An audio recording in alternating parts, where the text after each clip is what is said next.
My sister's wedding rehearsal was in full swing, and as usual, I was the family punchline. My brother, a high-end lawyer, was holding court near the buffet. I stayed in the kitchen, helping the caterers, when I heard my name. "Oh, don't mind Maya," my brother laughed, his voice carrying perfectly. "She's still playing store at that little boutique downtown. Honestly, I think Mom still pays her phone bill out of pity." My mother sighed, that classic, disappointed sound. She says she's a lead strategist, but we all know it's just a fancy word for folding sweaters. I just wish she'd get a real career before she hits 30. The room erupted in polite, mocking chuckles. My face burned. For 3 years, I'd told them I was working for a tech startup in the fashion space. I'd told them we were scaling. But because I didn't wear a power suit to Sunday dinner, they treated my life like a hobby. I walked out, my hands shaking. "I'm right here," I said, my voice steady despite the adrenaline.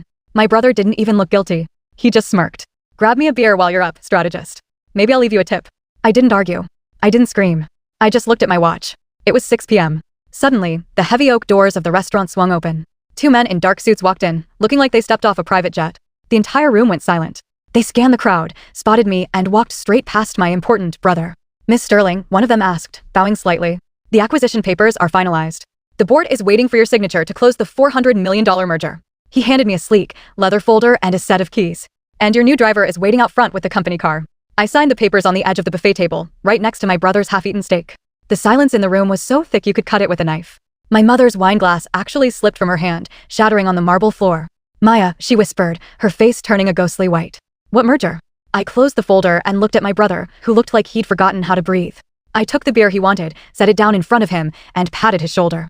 "Keep the tip, big bro," I said softly. "I think you're gonna need it more than I do, especially since my company just bought your law firm's building this morning." I walked out to the waiting car without looking back.